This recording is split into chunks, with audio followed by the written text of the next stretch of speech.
tuvuze umu influenceur mu majambo make atahuritse n'umuntu w'icitegererezo mu bikorwa. Irebe company yarabiyumviriye ko cyane muntu mbere yo kubashigikira atari n'intumbero yuko twobona uwa mbere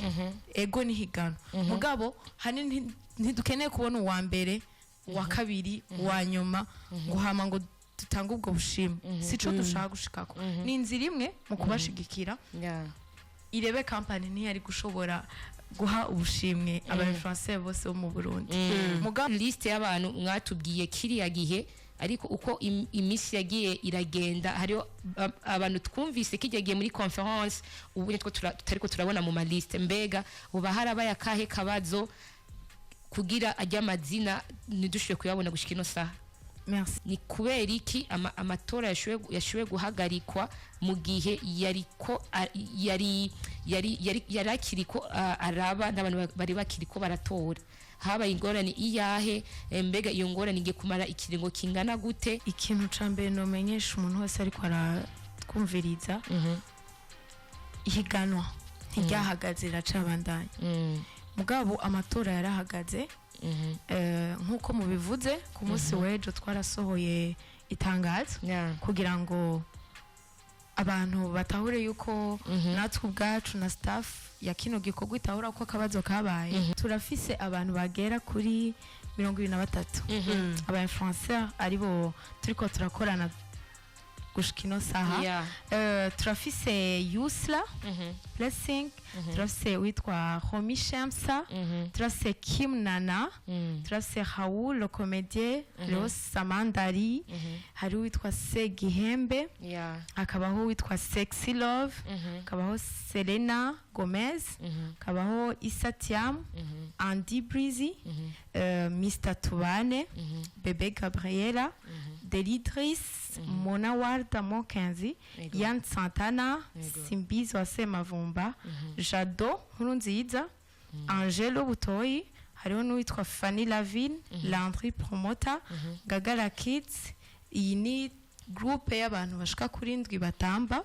Hariho Awena, hakabaho n'uwitwa MC Amipro. Hariho bamwe mu ba influenceurs dusanzwe turiko turakorana bagize ikibazo donc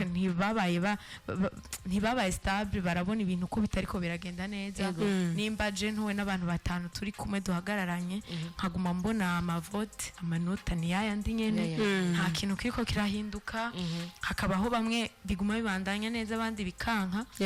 No kuvuga niba bagizi ba nabi biciye muri ubwo buhinga nyene bagerageje kugira ngo ibintu nibigende neza. Igikorwa kigeze kure igogeze kure ubu ntaho tukicakira twarugaye imiryango mugabo turahari ku bwanyu tuzobandanya tubamenyesha vuba turugurura indi miryango duhejeje kino gikorwa. Ndabashimiye kubera yuko nta numwe yigeze hakana igikorwa canke ngo gicakire nabi. Yaba abo twakoranye tutakiri kumwe hagiye haraba impamvu zitandukanye kugira ngo uno munsi hagere tutakiri kumwe. Umutumira cyo yamaze gushika Azayel urabona yuko ameze neza cyane ariteguye nkuko dusanzwe tuzi kwakira abashitsi sumushitsi ariko kandi kora uno munsi n'umushitsi Azayel banamwakiriye neza hariya wabibonye ego frame bacabaza ati uje kutugutware muri Amerika. Oya hatoya vre naho sindashaka kujayo. Ubu nico kibazo ubazwa cyambere gushika muri Irebe FM. Ariko bari bihenze Sheikh Saraja yakagaruka hajya ego nta makuru ufise araza yatubwiye okay nta kibazo ariko azaye ni nyuma yo gutegura igikorwa cya Irebe Best Influencer Award ni nyuma yo kubona ama video agiye atandukanye aba influencer bariko barakonfirma yuko bari muri no higanwa ni nyuma yo kubona amakava agiye atandukanye ni nyuma yo kubona ama commentaire ari positive n'ayandi ari negative kubwa kino gikorwa ni nyuma yo gusohora itangazo cyangwa communiqué public yihagarikwa ry'amatora mu kiro ni Ansherissa uno munsi ari mugambi semizire ba femme kugira yishure ibibazo ibi nabiriya by'iwacu by'abandi bantu badutumye cyangwa ibyo tumaze iminsi tubona ku mbuga ngurukana bumenyi bamaze iminsi babaza ni Sherissa aje gutanga umuco kuri ivyo bibazo vyose ya Zayel. vyari ngombwa ko habaho umuntu abivuga ko kubera ko imbuga za Irebe FM barabibonye haba kuri Instagram no kuri Facebook ko habayeho communique bavuga ivyabaye kuri Irebe Best Influencer Award ariko nka organisation nka team irikira bitegura urabona ko bashimye bavuga ati ko biri kose ama réseaux sociaux harahadashika hariho ahantu iradio ishika ama réseaux sociaux adashika reka bibe ngombwa ko turungika umuntu ku maradio abivuge avuge en fait yiyagure kubera ko muri communiquer kubayisomye barabona ko batanze imvo zo guhagarika amatora ariko hari abantu benshi baciye bibaza ati mbe hari n'abantu benshi batari banayazi by the way baravuga ati none amatora ni nyabaki ariko hatogwa ibiki kuyihe ntumbero vyateguwe na bande bizofasha iki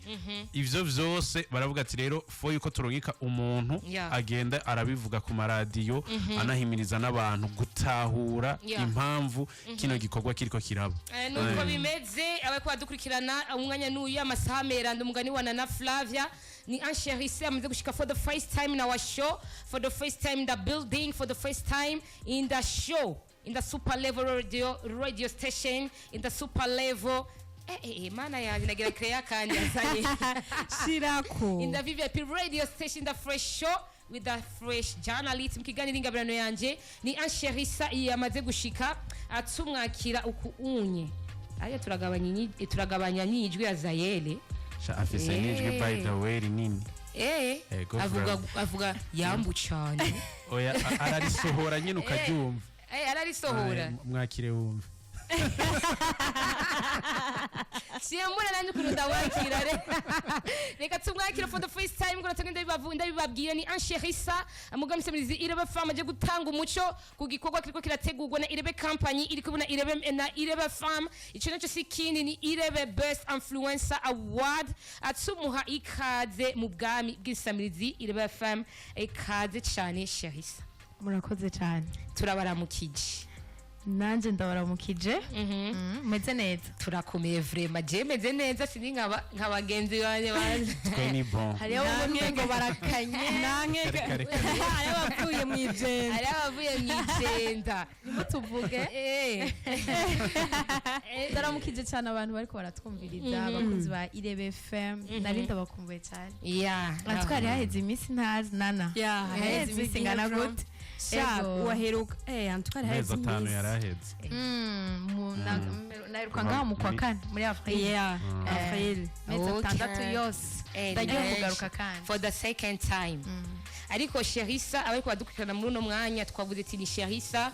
ariko barashaka musure mwidondore ni twabande ni giki muje muserukiye muri Irebe Best Influencer Award. murakoze cyane ko ariko baratwumviriza nitwa Nzeyimana Ange Sherissa nkaba ndi charge wa communication muri Irebe Best Influencer Award. Ni charge wa communication muri Irebe Best Influencer Award cyane ajeje gutanga amakuru naho nyine yizewe kari bien souligné en gras en italique double trait muraryoshe inkuru muri Irebe Best Influencer Award ni Sherissa yamaze gushika aje kwishura ku bibazo byinshi mwari mumaze iminsi mufise aje kwishura kuri ya makenga yanyu ariko kandi Sherissa duhera mu ntango gato imbere ko dushika ku gikorwa nyamukuru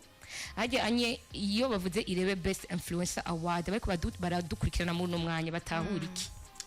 Irebe turi muri Irebe FM turi muri Irebe company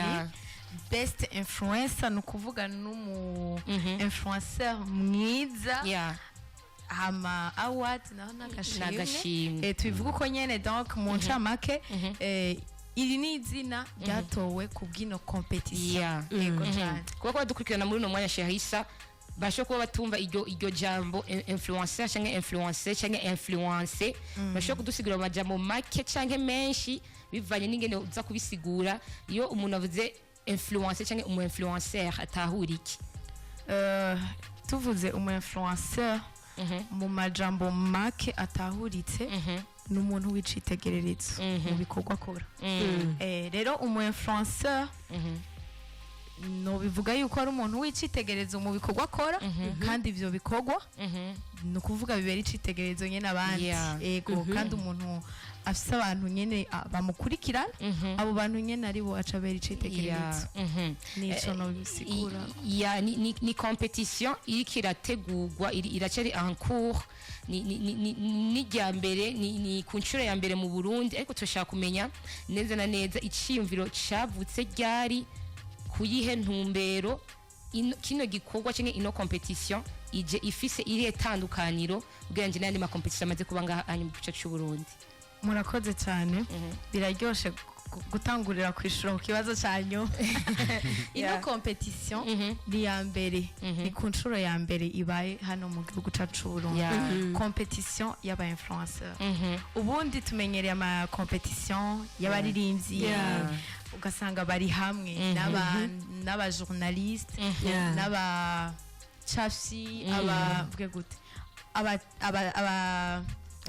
abakomedian donc byinshi bitandukanye mugabo ni ku nshuro ya mbere tubonye competition y'aba influencer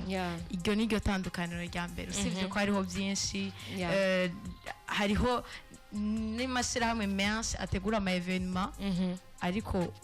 aho duhora tubona ayandi ma evenement ma competition ategurwa n'andi mashirahamwe turongeye kandi turabonye iyindi shirahamwe yiyumviriye ku bandi bantu aba influencer irebe campagne ego hama ino competition kino gikorwa cyumviriwe mu ntumbero yo gushigikira aba influencer bya bindi mpejeje kuvuga nyene n'abantu tutahora twiyumvirako n'abantu tutahora tubona cyane mu ma competition nkaya ariko inyuma y'ivyo byose n'abantu bazima abantu bakora ibikorwa vyiza novuga ko ari no gusumbya bariya bose duhora tubona mu ma competition n'abantu bamenyekanisha ivyiza vy'igihugu cacu biciye mu bikorwa bakora bigiye bitandukanye n'abantu bakundisha igihugu bakundisha Uburundi abandi bantu baba mu mahanga atari n'abarundi n'abantu bamenye Uburundi biciye mu bikorwa by'abo bantu rero irebe campagne yarabiyumviriye ko cyane mu ntumbero kubashigikira atari n'intumbero yuko twobona uwa mbere ego ni higano mugabo hani ntidukeneye kubona uwa mbere uwa kabiri uwa nyuma guhama ngo tutanga ubwo bushimwe sico dushaka gushikako ni inzira imwe mu kubashigikira irebe campagne ntiyari gushobora guha ubushimwe aba influencer bose bo mu Burundi mugabo ni inzira imwe yiyumviriye kugira ngo abo bishoboka bashimikwe donc bategwa intege mu bikorwa basanzwe bakora kugira ngo bakomeze kubera ko iyo umuntu kamema guteye intege agushimiye agushigikiye biratuma ibikorwa byawe bibandanya neza no kundi mu mvuduko yego azayina na ari akanahereje ko ni mu ntumbero yo kubashigikira no kubatera intege mu bikorwa basanzwe bakora cengira akabaza aho nyene Sherissa iyo ni ntumbero imwe cyangwa ni but imwe muri nyinshi cyane cyatumye hategekanywa kino gikorwa ndashaka kumenya akandi kantu mbega rino higanwa irebe Best Influencer Award ni kiye kintu kiri important ije kuzana surtout muri ino industry y'abantu bari muri uno muce waba influencer. Murakoze cyane ugiye kuraba hanini nk'aba influencer nk'abo bose n'abajene baracara abajene hama iruhande y'ivyo byose ivyo bakora biratandukanye babikora mu mico itandukanye mu migwi itandukanye ibintu nyene ubona ati nakari muri ibi nakari muri mugabo icambere ni kibahuza kirabahuza ico ni cambere ica kabiri ni kintu kibatera intege kibaha ko haje yo gukomeza ibikorwa bariko barakora kuko ni vyiza donc ikintu ciza nukucemeza ko ari ciza hama n'umuntu agikora agakomeza agikora kamutera intege kugira akomeza agikora ikindi naco ibyiza by'iwacu umunezero wacu ibikorwa bakora barabikundisha abandi iruhande ya hagati yabo barabikundisha abandi bajene abandi bantu nababandi na cyane cyane ko bafite abantu benshi babakurikirana hama ivyo byose bikaca biza mu ntumbero yo guteza imbere igihugu cacu kubera unkundishije ikintu ciza nkagikundisha uwundi n'iterambere ku gihugu cacu gushika ino saha twarabonye muhamagaza abanditsi n'abamenyesha makuru mu ntumbero yo kumurika kino gikorwa byarabaye barabonye amafoto agiye atandukanye ku mbuga ngurukana bumenyi zigiye zitandukanye igikorwa kiramurikwa kiraja habona kiravugwa ariko kandi gushika ino saha tuko turabona amakommentaire menshi je ngirafatire ku makommentaire ari negatif kubera ko niya akomeza ikintu cyangwa akomeza abantu gushika ino saha muravye ajya amakommentaire muri ko muraronka igikorwa kitarashika no hagati biheza bikabatiriganya canke bisiga ihe impact ku bantu bari ko bategura kino gikorwa. Murakoze ku kibazo biradutera intege bikatwigisha bikaduha umuco w'ukuntu dukwiye kubandanya runo rugendo biradufasha cyane. Ndashimiye n'umuntu wese mu bari ko baratwumviriza ahora agira kigoro ko gushikiriza ikiri ku mutima ico yumva nyene yotanga yaba kibi yaba ciza twe byose biradukomeza kandi biradufasha kubera tuba dukeneye gufasha abandi ni ukuvuga utubwiye ati aka kantu gategezo gukosorwa biradufasha kandi bikanadukomeza ubundi twebwe tuguma duhagaze dushikama ku bwikorwa twatanguye tukibandanye neza kuri nta commentaire nimwe twebwe iduca intege ahubwo zose ziradukomeza cyane. Ari akantu uvuze Sherissa nshaka kubariza ko ikibazo uvuze ngo amakommentaire babaha haba ari negative cyangwa ari positive arabakomeza cyangwa bakababwira ati nimukosore kino kintu. Mbega hariho commentaire bashobora kubabwira ati nimukosore kino kintu mukagikosora kandi uwo muntu yashingiye kuri commentaire ababwiye atari no mu bariko baroganiza iyi event? Ubundi uko ibintu biba byateguwe bigenda uko nyene mugabo niyo mpamvu staff igizwe n'abantu benshi tagizwe n'umuntu kugira ngo iyo habaye akantu k'akabazo tugatorera inyishu twese hamwe n'ivyumviro byacu n'ubwenge bwacu kugira ngo ibintu bikosorwe. Twese turabantu turihenda hari igihe usanga ukoze akantu ugasanga ntikakiriwe neza ariko ugaca usanga gakemuriwe nyene muri staff ibintu bigakemuka bikagenda neza mu majambo make nayishatse kuvuga ati commentaire umuntu wese aduha iradufasha cyane n'ubu unye babandanye batubwira ibibazo bihari nimba hari utuntu tutaba turatanga ku muco nanje niyo mpamvu naje ngaha kugira ngo nyene twatundi nyene abantu babakeneye urumva ni nkaka nyene nk'umuntu ashaka gutanga nka commentaire ati ntitwitahura neza ibintu ifo ko muduha umuco dutegerezwa natwe guca tura buryo bwose kugira ngo tubarondere mudufashe duce hirya no hino ama media kugira ngo tuvuge nyene dutanga umuco kugira ngo abantu baronke umuco kwiye tukingaho nyene Latifa ndetse na Zayina ariko adukwikirana muntu mbere gutanga uwo muco nyene Sherissa ariko aravuga hari abantu benshi bagiye baribaza mbega iyo competition canke iyo best influencer award yoba yateguye gute harimo imici gitandukanye hoba hafatiwe kuki kugira ngo mu muntu umutore muri rusange twashaka ubamenyesha canke ubabwire ico mwarisunze kugira muvuga ati uyu muntu mutoye nk'umu influencer kugira ngo aze muri competition. Merci beaucoup. Ni competition ibaye control ya mbere ile best influencer award comme ari control ya mbere tukaba tuzi yuko hari abantu basanzwe bahari bakora ico gikorwa ari aba influencer kandi babikora neza bavyitwaramwo neza hari abo twegereye turabaganiriza turabwira iciyumviro dufise baratubwira ati ni iciyumviro ciza cyane nta mu influencer numwe twaregereye atubwira ngo iciyumviro ni kibi ahubwo baradushimiye yaba bo turi kumwe gushika inosa yaba baba influencer dusanzwe tuzi muga batari muri liste yaba ari muri competition bose barashimye igikorwa barashimye na Irebe company kubwo kwiyumvira kino gikorwa ariko kandi twebwe kugira ngo twiyumvira umuntu twarabarondeye mugabo mutibagiye muravyibuka umunsi wo kwanonsa kino gikorwa twarabwiye abantu ati turugurira imiryango umuntu wese turahaye kazi umuntu wese muri Irebe company ashobora kuba azi yuko ico gikorwa abikwiriye no kwitwa umu influencer abizi dushobora kuba tutamwiyumviriye arahawe kazi kugira ngo tumwakire Yeah. twebwe nta n'ikindi kintu turaba nuko nyene turaba ko influence abantu nta kindi kintu turabirako uri umu influencer uri influence abantu kugira ngo ube influence hategeze kuba hari kibanza ubemeza nyene canke ugirane ubabera icitegererezo nivyo gusa nta n'ikindi kintu turabirako kuri ico kibazo nyene nana yaraheje kubaza nanye ndavyibuka muri press conference mwaravuze nti umuntu wese imiryango iruguruye kushaka kwiyandikisha marino higanwa nta numwe akumiriwe ariko akabazo karahanya ariyo liste y'abantu mwatubwiye kiriya gihe ariko uko imisi yagiye iragenda hariyo abantu twumvise kigiye muri conference ubu nitwo tutariko turabona mu maliste mbega uba harabaye akahe kabazo kugira ajya amazina nidushoboye kuyabona gushika ino saha. Merci beaucoup. Ndashimiye abo tukiri kumwe muri kano kanya ndashimiye nabo twatanguranye mugabo tutakiri kumwe hari nabo mutabonye ariko twari twiyumviriye mugabo ntivyakunda ko dushobora gukorana kuri kino gikorwa ndabashimiye kubera yuko nta numwe yigeze hakana igikorwa canke ngo agicakire nabi yaba abo twakoranye tutakiri kumwe hagiye haraba impamvu zitandukanye kugira ngo uno munsi hagere tutakiri kumwe hari ababuze umwanya hari haba ingendo zatwaye hari abatarino hari abakazi katwaye ku buryo bidakunda ko dushobora kubana donc hari impamvu nyinshi zigiye zitandukanye tutakiri kumwe canke hariho n'abandi mutagiye murabona mugabo turabizi neza twese ko aba influencer kandi bavyitwaramo neza niyo mpamvu ni impamvu nyinshi zigiye zitandukanye sitanahuye kuri bamwe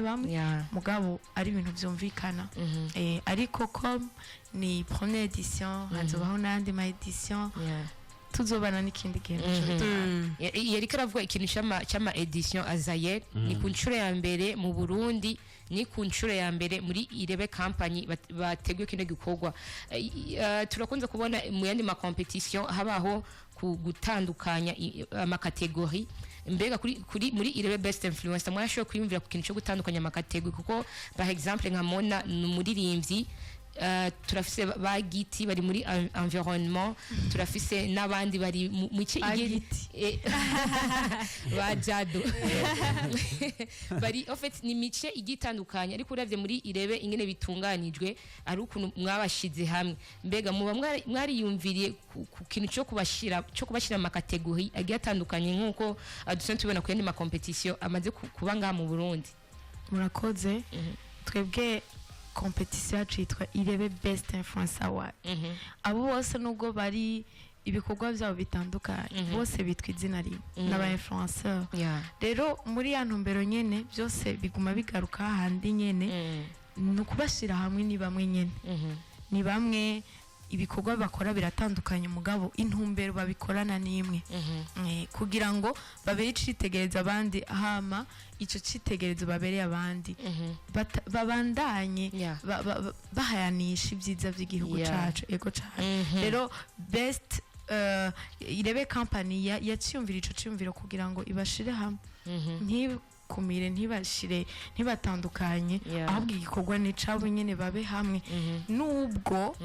basanzwe ibikorwa bakora babikorera mu bibanza bitandukanye mu ma platform atandukanye ariko byose uko biri kose bibashire hamwe mu kibanza kimwe ko nabonye narabantu bamwe nta gikorwa na kimwe cari bwigere kibashira hamwe muri ivyo bikorwa bakora ubu rero nyene bari hamwe ubumwe bwabo buzovyara ikindi kintu gikomeye cyane. Azayel ku munsi wa mbere niho bari batanze isango yuko ku munsi wa mbere amatora agiye gutangura kuri bajya abantu bose bifuza gutora umu influencer babona ko abibereye kugira ashobe gutahukana ikibanza ca mbere canke muri bajya bane bazoba basigaye bazoba bashite mu gice ca nyuma canke muri bajya batanu canke muri bajya abantu bose ijya liste y'abantu 23 bari mihiganwa Irebe Best Influencer Award ariko ku munsi wa mbere nyene n'umunsi ahubwo hari ku munsi wejo niho itangazo ryasohoka ivuga ati amatora aba arahagarikwa mu kiringo cy'agateganyo. Sherissa ari ngaho kugira bitubwire nkuko batanga bivuga Zayel Sherissa atarinjira muri studio vuze nti muri lettre bashoboye kwandika impamvu amatora ashoboye guhagarikwa mu gatondo ariko ndabwira papa Juru nti muri lettre ari amanorme ya lettre udashobora kurenza amapaji cyangwa ibiki bigasaba kutajya en detail. Sherissa ari ngaha atubwire en detail ni kubera iki amatora yashoboye guhagarikwa mu gihe yari akiriko araba n'abantu bari bakiriko baratora. Habaye ingorane iyahe, mbega iyo ngorane ngiye kumara ikiringo kingana gute, niki abantu butahura muri uno mwanya? Murakoze. Ikintu cambere no menyesha umuntu wese ariko aratwumviriza ihiganwa ntiryahagaze racabandanye. Mugabo amatora yarahagaze. Nkuko mubivuze ku munsi w'ejo twarasohoye itangazo kugira ngo abantu batahure yuko natwe ubwacu na staff ya kino gikorwa itahura uko akabazo kabaye, tunabamenyeshe impamvu ico kibazo cashitse. Amatora yatanguye ku munsi wa mbere kerekezo rya 14 kuno kwezi. Yaratanguye arabaneza. Yatanguye 6h du matin, amatora aragenda neza. Mugabo inyuma y'amasaha make cyane ntivyabandanije bigenda uko twari twabiteguye nuko twari tuvyiteze cyangwa nuko twari tuvyifuza. Bivuye kuki kubagizi ba nabi bagerageje kugira ngo kino gikorwa ntikibandanye kigenda neza. Nkuko mubizi amatora yari kwabera kuri website ariko hariho bamwe mu ba influencer dusanzwe turiko turakorana bagize ikibazo, donc ntibabaye stable, barabona ibintu ko bitariko biragenda neza. Nimba je ntuwe n'abantu batanu turi kumwe duhagararanye nkaguma mbona amavote amanota ni yayandi nyene, nta kintu kiriko kirahinduka, hakabaho bamwe biguma bibandanya neza abandi bikanka. No kuvuga niba bagizi ba nabi biciye muri ubwo buhinga nyene bagerageje kugira ngo ibintu nibigende neza. Mugabo mu ncamake turasaba hinga bavyitwara mu neza kandi bariko baravyitwararika cane mu misi mike cane mu mwanya muto cane biragenda neza. Ubu tuvugana bariko baravyitwararika kuva bikibamwe ku kabazo bariko baravyitwararika, turarindiriye umwanya n'umwanya ibintu bigende neza tubandanye. Ariko icanyuma no bamenyesha nuko ya tarike nyene yuko amatora azoba ahejeje canka ahagaritse biheze ni yasango nyene yitariki imwe z'ukwezi kwa 11. Yego arabigeje Zaire nk'ubu ryari yankana yabwira abagenzi biwe ngo baje gutora. Ati muntorere naka, ati muno je sinzotora ariko mumfashe muntorere naka. Sherissa ari ngaha turashaka kumenya bariko badukurikirana aba influencer barimo gushika ino saha bari muri iryo higanwa ni bangahe n'amazina yabo? Murakoze cyane. Turafise abantu bagera kuri 23 aba influencer aribo turiko turakorana gushika ino saha. Turafise Yusla Blessing, turafise witwa Homi Shamsa, turafise Kim Nana, turafise Raoul le comédien, Leos Samandari, hari witwa Segihembe, akabaho witwa Sexy Love, akabaho Selena Gomez, akabaho Isatiam, Andy Breezy, Mr Tubane, Bebe Gabriela, Delidris, Mona Warda Mokenzi, Yann Santana, Simbizo Asemavumba, Jado Nkurunziza, Angelo Butoyi, hariho n'uwitwa Fanny Lavine, Landry Promota, Gagara Kids. Iyi ni groupe y'abantu bashika kuri ndwi batamba. Hariho Awena, hakabaho n'uwitwa MC Amipro nawe dufise. Azayel urumva yuko ni benshi cyane abantu 23 ni benshi vraiment, ni benshi ariko uriko uraraba Azeni we karavuga ko nicereke ikiringo. Mbega muri abo bantu 23 cyangwa muri abo muri abo 23 influencers cyangwa barimo abigeme abagore baravanze, reka nasi tuvuge aba influencers. Mbega bipanze gute kugira hazobe ama elimination mu gice cya kabiri gishi cyanyuma hazojamwe abangana gute muri finale? Mbega hazoba ama cadeau finale, hazoba nubisanzwe bitegekanijwe gute azoba imici ibiri gusa finale na demi finale canke azoba n'amakardo finale nibiki mbega muri demi finale zoshikayo bangahe muri finale zoshikayo bangahe bashaka kubimenya ko badukurikirana murakoze cyane ku kibazo ciza mu bajije turafise abantu 23 nkuko nabibabwiye hama muri abo bose 23 abantu bazotahukana ubushimwe bagera kuri 10 iruhande yuko irebe company mu gikorwa irebe best influencer bateguriye hari ama surprise menshi twabateguriye yandi nyene aryosha ibintu ku kanyuma nyene ibintu nyene biriko biraba biratogota ubu unye tuvugana 10 nibo bazohabwa ubushimwe uwa mbere akazoronka 3 miliyoni 3 uwa kabiri gushika ku gatanu bahabwe 1 miliyoni umwe wese hama uwa gatandatu gushika ku 10 bahabwe amafaranga agera ku 500 z'amarundi nivyo njemo genda yandikisha mwaraheje bakubwira bonus azereka tumurindire kuri deuxième igikorwa kigeze kure igogeze kure ubu ntaho tukicakira twarugaye imiryango mugabo turahari ku bwanyu tuzobandanya tubamenyesha vuba turugurura indi miryango duhejeje kino gikorwa yego cyane Zaye urumva yuko hazobaho akantu ko gutanga ibahasha kuri baba influencer bose yaba bazoba bashite muri finale no muri demi finale akabazo kanye karaha anya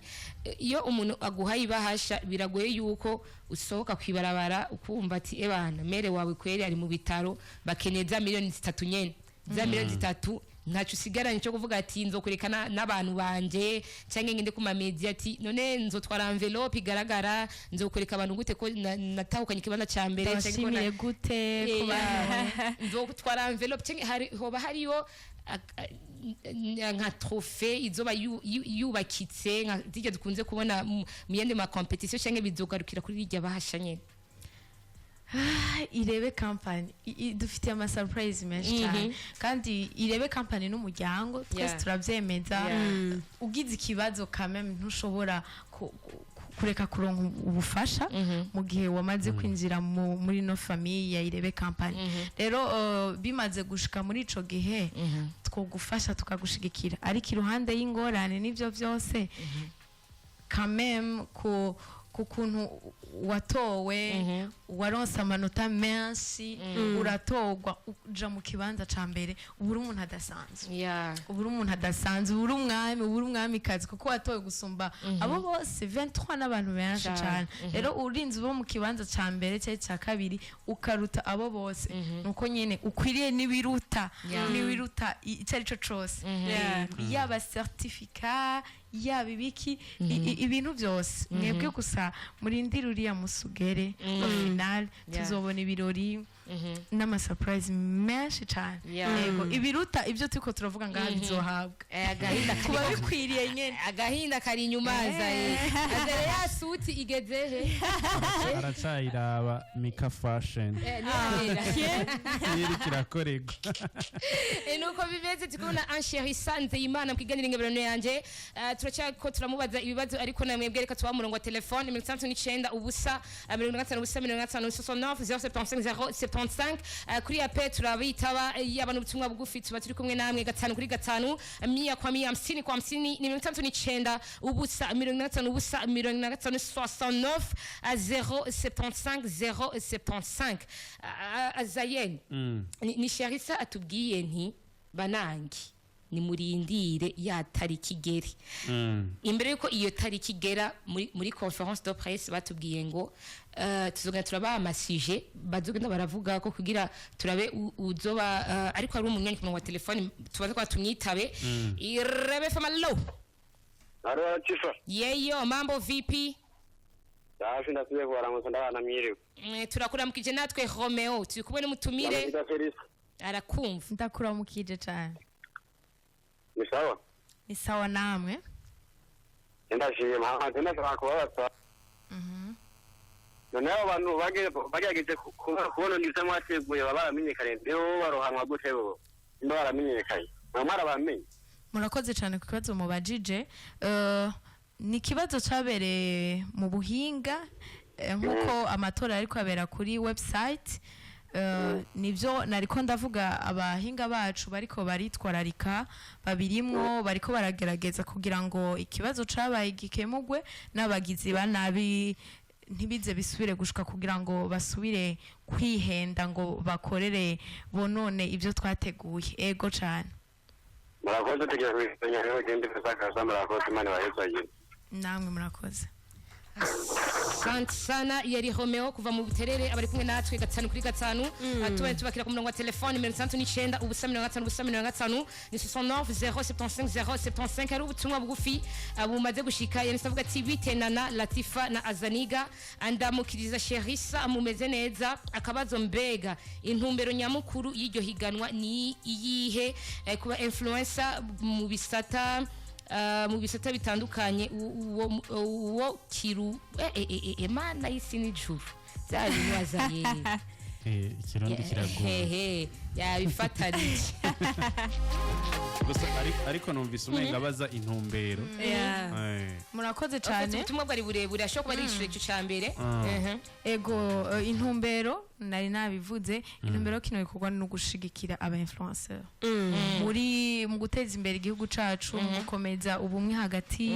y'abariya na bariya cyane ivyo byose ni bimwe mu biteza imbere igihugu cacu ariko aba influencer niyo nzira twaciyemo kugira ngo ivyo byose bigende neza kuko n'abantu bakwiye gushigikirwa mu bikorwa bakora n'ibyo mu ncamake ubutumwa bwe bwabanire bivuga gutya ngo uw'ikirundi n'uwo gutamba wumva hatazohava haba ukurabana nabi mbega ko mutagize umuco w'abakobwa n'abahungu ukwabo murakoze cyane namwe mvuga yuko twipfuje yuko ibintu byose biba muri bwa bumwe n'abantu bakora ibitandukanye hariho uwambaza ahantu naciye ngo ikibazo nyene kigomba kumera nk'icyo ngo ko harimo hoteli ibiti ngo nk'ubunya yaba harimo gutera imisigati nawe ngo hama ngo hagatogume ngo niwumva ngo ko biteranye n'icuka kibi hagati yabo nukuri nta cuka kibi na kimwe kuva tutarananosa canke tutarashira ku mugaragaro kino gikorwa bamwe mu bo twatanguranye bamwe muri babandi twiyumviriye none munsi tukiri kumwe twarabicaritse hamwe turabaganiriza turababwira kino gikorwa no kuvuga ntitwabikoze rimwe ntitwabikoze kabiri n'ubu turacabikora turafata akanya tukaganirira hamwe ku kibazo banaka bafise hari anya umva byose ni kugira ngo tubashire hamwe icambere bakora ibikorwa bitandukanye ariko bose izina ni rimwe donc nivyo bindi nyene ukeneye gushika kuri kiriya kintu urondera nyene abantu mushora kugihurirako kugira ngo mushike hahandi nyene kuri yahangira umwifuje gushikako uyu nawe yense avuga ati hello mbega Sherissa ntimuzohava muvuga yuko ubusubira gutangura gutora gushasha bizane impari mu bari mwihiganwa nk'uwarageze kuri 476 vote muce mu mugereranya n'ufise vote zine nimwumva yuko muzotuma abafanzi badebukirwa hakiri kare biheze bizane polemique murabe na staff mwongere iyindi minsi kuko ikibazo cyavuye kuri mwebwe murakoze cyane ibyo uvuze birumvikana cyane nk'uko nari nabivuze n'ubundi tuzotangura hazeho kugira ngo ahubwo hagati yabo tuzane ukumvikana kugira ngo twese ikibazo carabaye cyabereye mu buhinga bw'ivyuma ariko tutangurira hazeho hari uwarageze kuri 900 vote hakabaho n'undi yari ifitiye vote imwe gusa abo bose ariko muri bwa bumwe bafitaniye twagerageje gukreya tugitangura kino gikorwa uno musabo bigeze aba influencer babyakiriye neza barabitahuye barabizi yuko ikibazo cabaye mu gukemurwa kiramutse gikemuwe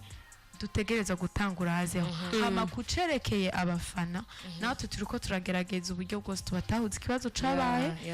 niyo mpamvu twatanguye twumvisha abo vyega aba influencer mu nyuma nabo babimenyesha abakunzi babo ariko n'ubu turacagerageza kugira ngo tuvyumvishe benshi bashoboka bavyakire nyene kuko umukunzi wanje ategereza kunkurikira aho ndi hose yantoye ubwa mbere ntashobora kureka kuntora ubwa kabiri kandi ari umukunzi wanje igikunda ni nkuko ibikorwa byabo aho babikora haratandukanye Yeah. hariho abakora kuri Facebook gusumba kuri Instagram hariho abakorera kuri Twitter gusumba n'ahandi hariho umuntu akoresha Facebook ariko kuri IG ibyo bintu ntubimubaze barahari benshi hariho abandi bakoresha TikTok ariko Facebook IG ibyo bintu atavyo bigera bakorerako Yeah. ni ukuvuga ni handi nyene n'abafana banje ndi kuri Facebook cyane baba ari kuri Facebook cyane ngiye kuri IG aba IG ntibaza kumenya mugabo haba hari uwundi aba IG bamenya rero kugira ngo tugerageze tubahurize hamwe Yeah. twiyumviriye iciyumviro cy'uko amatora yobera kuri website kugira ngo umwe wa Facebook Yeah. umwe wa IG umwe wa TikTok umwe wa bose bahurire hamwe umukunzi wanje yankurikirana Facebook ankurikire kuri website Yeah. antore Yeah. kubera ko nyine arantora nyine kubera n'umufana wanje ategeza kunkurikiraho ngiye hose kugira Yeah. ntore rero niho ca tubonera umu influencer wa nyawe nyine kubera afite abantu bamukurikirana abo nyine bagukurikirana baragukurikira kugira ngo Yeah. bagutore kuko umukunzi waragutora kuko urabikwiriye nivyo nyene niyo mpamvu bimeze uko bimeze abakunzi mu gihe abo bafana batahuje ico ciyumviro barabitahura bizogenda neza Yeah. Ego. hariho akavideo kigeze gushakira ku mbuga ngurukana bumenyi ka CEO wa Irebe Company ariko aravuga nti ariko avuga igikorwa nyamukuru ca rino higanwa impamvu kino ciyumviro caje muri ibi nyene mwari muheje gusigura ariko kandi hariho akantu yavuze nti yabona ko baravuga nti batanze amahera make yarabisiguye nti aya mahera ofete muyafate nk'agashimwe ariko mufate yuko tubashimiye ku bikorwa mukora kandi mumve yuko hari abantu babizi kandi babiha connaissance turashaka kumenya inyuma yo guhabwa yo kuronka ayo ma récompense azotangwa muri finale umu influencer ari muri iryo higanwa canke n'umu influencer akadukurikirana yifuza kuzokwiyandikisha maybe muri edition izokurikira hari uruhande y'ayo ma récompense nibihe bindi bintu nyamukuru aba influencer bose bazobabona iryo higanwa bazokunguka urekanye nayo ma récompense maybe nabajyanye batazoronka ya 500,000 kuko 500,000 zoronka kuba bazoba bashite muri demi finale bajye nabo bazoba bari muri rino higanwa ariko batazoshika muri demi finale nikiye kintu bazokunguka kuba bariyandikije muri rino higanwa murakoze cyane ihiganwa ribaye ku nshuro ya mbere mugabo rizobandanya riba no kuvuga hazoba ayandi ma edition akurikira hama ikindi naco navuze kare ati burya n'umuryango twaramaze kwinjira mu muryango nimba hari umu influencer yinjiye muri Irebe Best Influencer Award yaramaze kwinjira mu muryango wa Irebe Company kandi uri mu muryango kuvayo ntibikunda uba wamaze kwinjira mu muryango niko bimeze rero hariho ibintu byinshi Irebe Company nukuri yateguriye aba influencer nakunguko kanini cyane kubona tuko turakorana nakunguko ku ruhande rwacu rwa Irebe Company nakunguko ku ruhande rw'aba influencer na cyane cyane nyene ku ruhande rwabo nakunguko kadasanzwe turavye n'ubu nyene tuvugana nabo barabishingira ntahe ko arakunguko kubera iyo uri umu influencer kuguma mu gacerere bisa nuko bitemewe bitegereza kuba hari utuntu nyene umuma nyene uha abakunzi bawe izina ryawe kugira ngo rigume riri stable ritakoroka n'imiburiburi rigume ruduga kugira abantu babandanye bakumenya iki rero akunguko ka mbere nuko n'ubu nyene duhejeje kuvuga amazina yabo muga mu gihe Irebe Best Influencer Award tari bwatsi nyene ntibyahora biba rero n'inyuma y'ibi n'ibindi Irebe Company irahari kugira ngo izobashigikire mu bitandukanye byabo ego hariyo akabazo nagira mbaze nuko naciye nakira umunyoni ku murongo wa telefone muri conference mwaratubwiye yuko mudonda muratanga amasije kuri aba influencer bose bari mwihiganwa hama mubone comment bahimiriza abantu muri ya influence nyene turashaka kumenya kuko ayo masije azoba ameze gute kuko je ndabona ko menga bizoba bigorana kubera ko nkuko mwatengwe mubivuga mwavuze nti bari mu mice igiye itandukanye nka Jado ari mu bintu vya environnement byo guhimiriza abantu gutera ibiti rero nimwazana sije yo gukingira ibidukikije gutera ibiti cyane hariho maybe mona wadashobora kuzokwibura kubera ko sivyo bintu maybe vyiwe amasije azoba ameze gute kugira na wa muntu atazokwisanga muri iyo sije yiwe azokoroherwa guhimiriza abantu kugira bamutoye cyangwa kugira iyo video yiwe ishobore kuzokurikirana n'abantu benshi. Merci. Nkuko uvuze ngo umuntu arashobora kwibura tumuzaniye iby'ibiti cyangwa tumuzaniye ibindi bintu, umwe wese mu byo asanzwe akora nyine azohimiriza abantu mu byo asanzwe akora. Ibintu biroroshye Azayeli, nakubwira wiyandikisha urazi ikintu ngaho numvise bisaba kuba creative cyonyine basanzwe bari creative nyene, niyo mpamvu ari aba influenceur kugira ngo urinde ugera kuri urwo rugezo, nuko nyene uba ufise ibintu muri wewe nyene utegeza gukrea kugira ngo abantu hama nyene abo bantu nyene bakonvera kugira ngo babikunde ivyo bintu. Ego turashobora kwakira abanyonyobereri gusa ku murongo wa telefone n'ubutumwa bugufi imbere yuko Sherissa tumusezera. 99 ubusa 55 ubusa 55 075 075 urafise ikibazo kubwa kino gikorwa kiro kirategurwa Irebe Best Influencer Award. Umwanya ni gwawe, ni 99 ubusa 55 ubusa 55 69 075 075. Ariko kandi Azaye ni Sherissa yavuze nti kino gikorwa kizobandanya, nitugize edition ya mbere kuya bice bigarukira ngaha ni projet izokwamaho ashakiretse nyene Imana ivuze ati muhagarike bantu b'Imana, ariko mu migambi yabo ni igikorwa kizobandanya. Urazi ngaho ikintu gihari ucubona yuko nimba ari ikintu kizobandanya bakaba bana bitwemereye, ucubona yuko bariko batera intege na babandi bahora babona yuko ama réseaux sociaux atarayo kujako kubera ko uje kuraba umu influencer ni ngombwa uba ufise platform, utegezwa kuba ufise platform, utegezwa kuba ufise platform kubera ko ntushobora ku influence abantu udafise ahantu ba influencing ntibikunda. Ni vyiza yuko nimba hora wiyumvira yuko udashobora kuja kuri réseaux sociaux ariko ufise ico kintu ushaka gupartage abantu, ni vyiza yuko mu mwaka uza muri Irebe Best Influencer Award uzoburi. Nanje akabazo kanje kaciye kaza kameze kwa Zaye na Nana,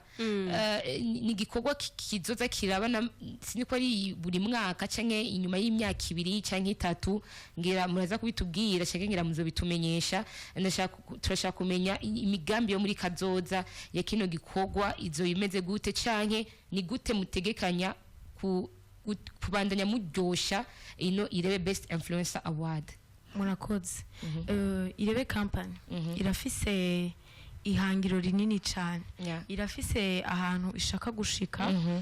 mu gushigikira igihugu cacu, mu guteza imbere igihugu cacu no mu guteza imbere abakirimo. No kuvuga hari ibintu byinshi cyane byateguwe twifuza ko muri kazoza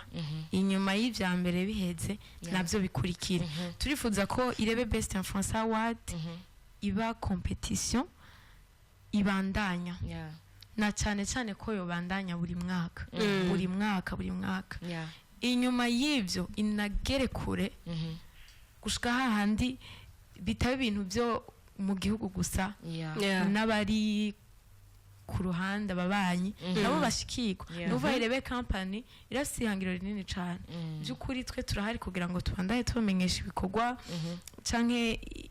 imigambi y'Irebe company iri kirategura mu bikorwa bitandukanye, mu biteramo bitandukanye, mu gushikira bariya na bariya biciye nyene mu nzira zitandukanye, nkuko twiyumviriye gushigikira aba influencer duciye mu gikorwa cyo gutegura competition ihiganwa ryabo. Mbe twizere mu yindi myaka yuko tuzobona naba influencer b'abarundi ariko mugo baba hanze y'igihugu, twite kuzobabona muri Irebe Best Influencer Award canke muzogarukira gusanga abari mu gihugu. Oya, kameme nta bintu byo kuguma hafi nakure tuzohashika. Ego cyane. Nuko twari kumwe na Sherissa, Azaye na Nana Flavie n'abadukurikirana, ariko Sherissa asuye kandi atubwire mu majambo make mbega igikorwa ubunye kigeze hehe, bari muri phase iyahe, finale canke demi finale bizoba ryari canke amadate mbe amadate yo yaramaze kuboneka nimbe yarabonetse na yahe igikorwa kigeze ku bice bingahe kwijana, kugira umuntu ariko adukira muri no mwasho yo kuronka maybe ama information akene gushika muri no mwanya Sherissa two turavugana mu kiganiro ngabano yanje. Murakoze. Abantu bariko baratwumviriza nobamenyesha yuko aho tugeze ni heza nukuri novuga ngo ubu tugeze kuri 70% ya kino gikorwa uko twagitunganije biriko biragenda neza usibye yuko nta kibura akantu nyene kicamo gato kugira korona ibintu mugabo ibintu biriko biragenda neza iruhande yuko habaye kano kabazo k'amatora ariko ibindi byose biriko bigenda neza umwanya twari twayipangiye biriko bigenda neza ari nta mpamvu ndababwira ngo amatora ntituravuga ngo azorangira ngo nyuma y'itarike twari twapanze turacari kuri ya tarike nyene ariko ibintu bihindutse turahari kugira ngo tubibamenyeshe mugabo nyamukuru ibintu biriko bigenda neza uko vyateguwe niko biriko biragenda by'ukuri turiteze neza cyane yuko wa munsi uzogera yasaha nyene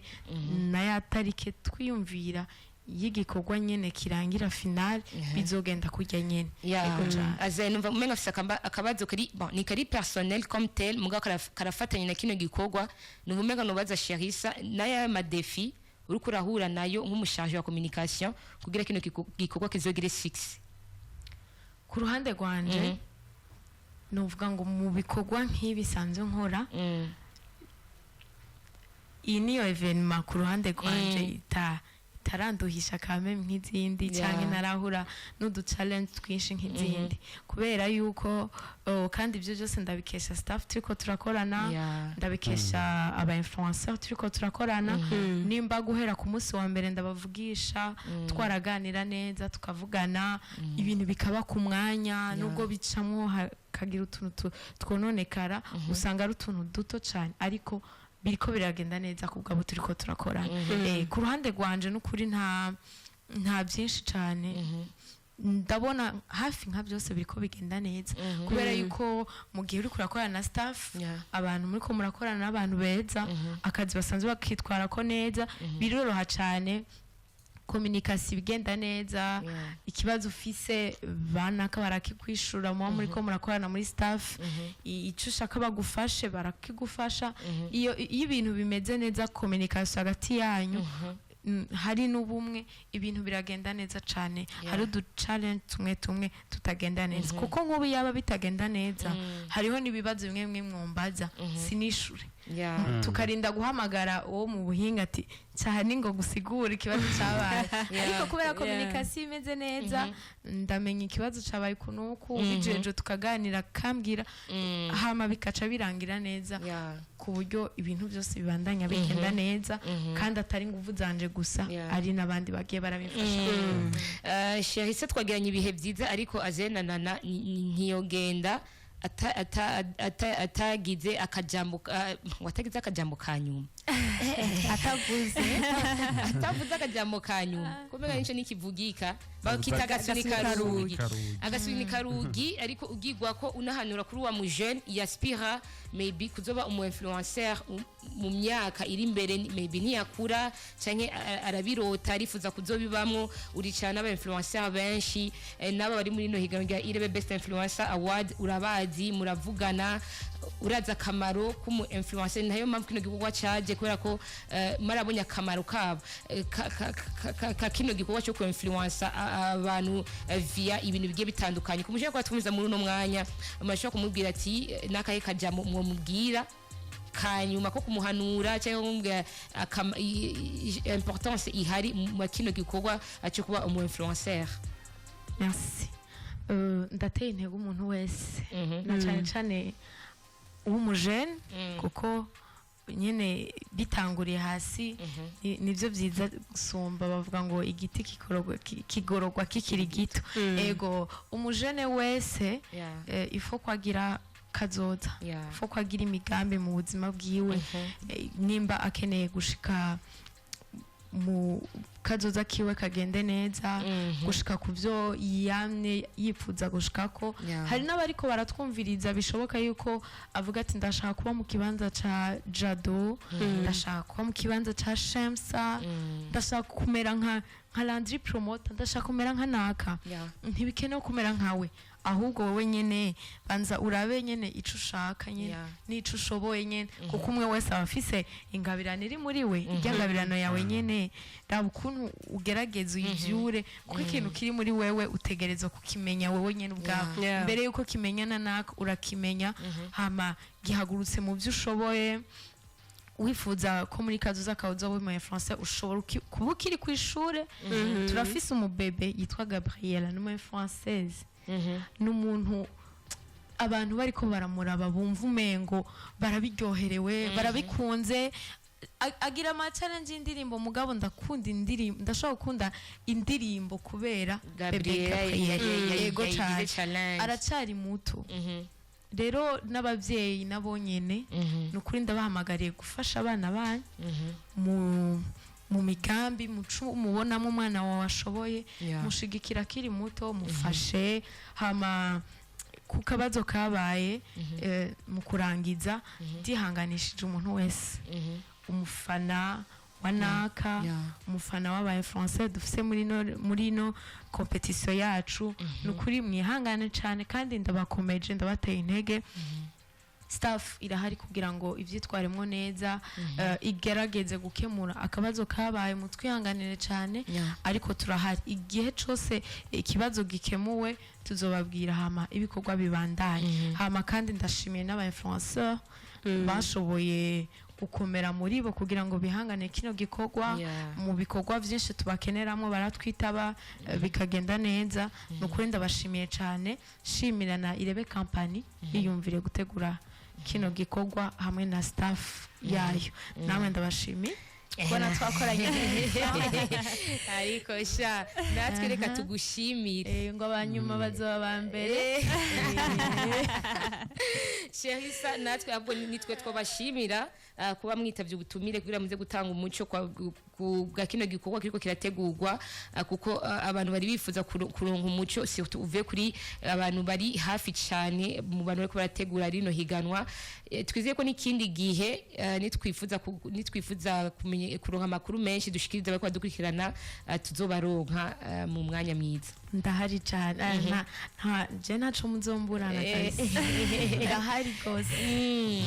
nuko yari Sherissa Nzeyimana mugabo mwiza Irebe FM yako tubwira amakuru menshi cyane ariko aravugwa hari anye muri Irebe Best Influencer Award yishuye ku bibazo bigiye bitandukanye yishuye ku ma polemique amazi imiseri karaba yishuye ku ma commentaire negatif n'ari positive amazi imiseri karaba arongera yihanganisha kuri abantu bose bari bamaze imisi bariko baratora ariko mu nyuma bikaza guhagarara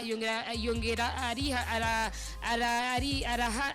Kirundi arihanganisha Zayere wari wakivuze okay